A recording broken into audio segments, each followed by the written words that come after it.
Good morning, friends. Hello, hello. Good morning to you. Hope you're having a great day.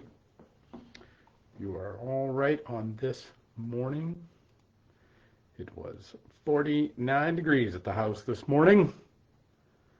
I'm not quite ready for that. I don't know about you, but it was brisk. So summer is certainly on the wane, and it is as the ancients used to say, it is the dying time that we find ourselves in, where though the trees haven't quite started yet, though there's still likely some warmth still to come, we can begin to feel the the chill of the season come upon us. Hey, Kristen, good morning to you. Hope you're great. Good morning, friends. Everybody's doing okay on this morning. Hello, hello. We have, there is much ahead of us in these days. We've got a lot of fun stuff coming up in the next few months as we get back to our time of summer and into this fall. So look for that. Hey, Karen, good morning to you. Vicky, hello. Glad you're here. Yvette, good morning to you. You doing all right? All right, friends. Let's get going this morning. It is the 11th day of November on this Thursday at 11:11, and I'm glad you are a part of this day. There is some real heaviness in this day, and so I want to reach into that. And there's this moment in the church that Paul, writing to the church in Thessaloniki, and they're trying to figure it out. You know, these are Greeks. They're not necessarily. I mean, there's some Hebrews, there's some Jews in there, but Thessaloniki's in Greece. So these people are not. They don't understand this Messiah thing. They don't understand what's going on, and they're in a chaotic world, and so they have questions, and maybe some of this is sounding a little familiar, but they have questions, and so one of the questions is what happens to people who died before Jesus came, or what happens to people that maybe don't know Jesus, or what happened they're just like, how does this work and how does that work? So they're kind of pestering Paul with questions, and so Paul, in an attempt to not to answer all the questions, he begins to come at this. He comes at it this way, and I think it may have something for us this morning in the heaviness of these days. This is from 1 Thessalonians 4:13-18. So, and friends, regarding the question that has come up about what happens to those already dead and buried, we don't want you to be in darkness any longer. So first off, you must not carry on over them like people who have nothing to look forward to, as if the grave were the last word. Since Jesus died and broke loose from the grave, God will most certainly bring back to life those who died in Jesus. And then this, he goes on, and then this, we can tell you with complete confidence, we have the Master's word on it. And when the Master comes again to get us, those of us who are still alive will not get a jump on the dead and leave them behind, because in actual fact, they'll be ahead of us. You know, there's this. I was in an accident years ago, and I ended up with this scar on my hand. I don't know if you can see it, but it's fairly pronounced, and that was actually the surgery scar. I'd broken my hand, and they had to go in and straighten it out. A surgeon up in Stoughton. I'm really thankful to that guy. I've lost track of him over the years, but he took a bunch of fingers that were pointed in the wrong directions and lined them back up, and I'm very thankful for that. But I've always carried this scar, and on my hand, and this with this kind of resulting idea, and just it's this remembrance and this reminder of simply that violence always brings with it scars. Violence brings with it scars. When the shalom of the world, when the peace of the world is broken, there is a way in which that leaves a mark on. It leaves a mark on us. It leaves a mark on the world. And it does not mean that healing can't come. Hey, I got a great working hand, but he had to cut into me. He had to work on me. And even in the cutting and even the working, and I am grateful for all of that. It's not that I would not choose it, but it was because of the car accident, because of the initial brokenness of the world itself, that was necessary. And I look at this day of 9/11, and just what's unfolded maybe this past few weeks, this past month.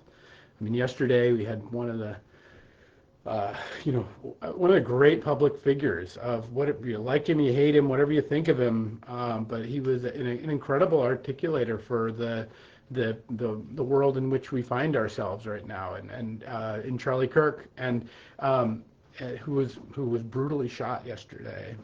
You have Aaron Zaruska, who was stabbed in Charlotte. You have the wounding of school children in Minneapolis and Evergreen. And then obviously you have the memorial of this day of 24 years ago, the death of the 3,000 plus folks in New York City and Pennsylvania and Washington, D.C. There's a lot of brokenness on this fateful morning. There's a lot of car crash, and there's a lot of scars that all of that bears and brings to us. And if it doesn't engender questions, and not just these metaphysical questions like the Thessalonians, like what happens when these people die or what happens when those people die, but it's this question of how are we to orient ourselves in a world of shadows, in this veil of tears that we can find ourselves in sometimes, and this assurance that Paul gives. He says, look, first, don't carry on like people who have nothing to look forward to, because we have great things to look forward to. Don't look at it as if the grave is the last word, because the grave is not the last word. Because when the Master comes to get us, those who have already dead are not left behind, but they are already ahead of us. This can be this is this is a theological idea, or this is an unsubstantiated claim. You can dress all those things up, and certainly those claims have been made against the Christian walk. But when we take the good news, that's the good news, the death is overcome, that's the good news. When we take that good news and when we distill it down and we hold it close to us and we hold it dear to us, there is a way in which it makes our griefs not just bearable, because they're not just for the bearing, but it makes our griefs, it makes our losses, it makes these confrontations with evil, which not only are inevitable in life, but they are necessary for us in some ways, to declare we are this and not that. We love goodness, and we hate that which breaks it apart. That has work. Even that God can use to do work within us. In a book, First We Quit Our Jobs, Marilyn Abrams wrote that about this trip that she went on, this tour that was given in a ranger station of a national forest, and she talks like this. She says, "We signed up for a hike with a ranger who told us a remarkable thing.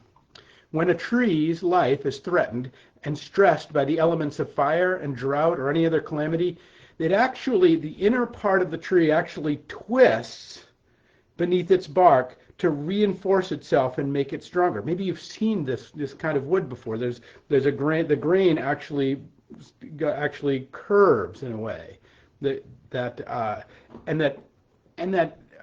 and so on the surface it doesn't look any different. The external doesn't look any different. The bark is generally the same, but the inner part of the tree will actually grow in such a way that it twists in order to make the tree stronger, so that should the storms come, should the winds come, should the fire or drought, that it can withstand that. There's this actually that, and even though externally it's the same vertical appearance, I kind of think, I feel like the trials of our lives, that when the exterior is stripped away, there is this way in which the strength of our character, and Paul writes plenty about this, the strength of our being, our ability to support and carry the great loads of our life are grown and made by many times these trials.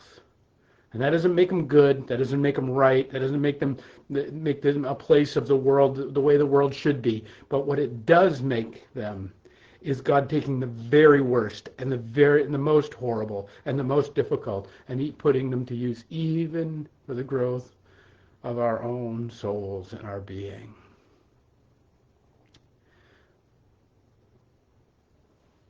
So why should we suffer in this vale of tears? Well, it is a part of it is a part of this life. And that suffering has this ability to bring with it strength. It has this ability to bring with it that not just burden, but truly, I think, in that strength, and where that strength comes from, is the building of relationship from to the one who loves us, who calls us home, for the one who is coming for us, and the one who is already embracing those who are ahead of us. You see, for God, death is not loss. Death is homecoming. And that we stand in this place, where we see the tapestry from behind. We see not the beautiful arrangement of what is being knit and woven in our days. And we may not understand the dark threads, but we know that they are there because the hand of the Master is upon them. The great preacher F.B. Meyer has this story where he was on a train, and this really sad woman came up to him and asked him if she could kind of confide in him. And she said, I had a daughter, and she was handicapped, she was crippled, and she was my joy in my life. She was always a great light. We would have breakfast in the morning before I would go to work, and then we'd have dinner at night. And she was my great companion in life. And she died. And I am just heartbroken, she said to Myers. Like, my home, she said, is not a home anymore. It's just a place that I live. And Myers thought for a moment. And he said this. He said, when you get home, and just before you're about to put the key in the door, she said, I want you to say aloud, Jesus, I know you are here. And be ready to greet him as directly as when you open the door as if you were going to greet your daughter on the other side. And as you light the fire and as you're getting preparations, tell him what has happened with your day, as anybody would. Has anybody been kind to you? Tell him. If anybody's been unkind, tell him. Just as you would have told your daughter. And at night, stretch out your hand in the darkness and say, Jesus, I know you are here. Some months later, Meyer was back in the neighborhood and met that woman again. But he did not recognize her initially, because her face radiated joy. And instead of announcing misery, she said, I did as you told me, she said, and it has made all the difference in my life. And now I know and I feel him. Friends, our losses may create scars on our landscapes, on our bodies, on our hearts, on our souls. They also bring us inner strength. They also can wind us in such a way that we can endure those storms, and that in the endurance of them we can bring shelter and goodness and grace, not only to ourselves but to others. And we can have confidence that even in our losses, even in the struggles, even in these confrontations with evil, those separations are neither forever nor are they even real. And through Christ, who lives with us, who is ahead of us, and who is with us now, and who is even working in our past, that is real and with us and holds us dear and invites us to hold him dear.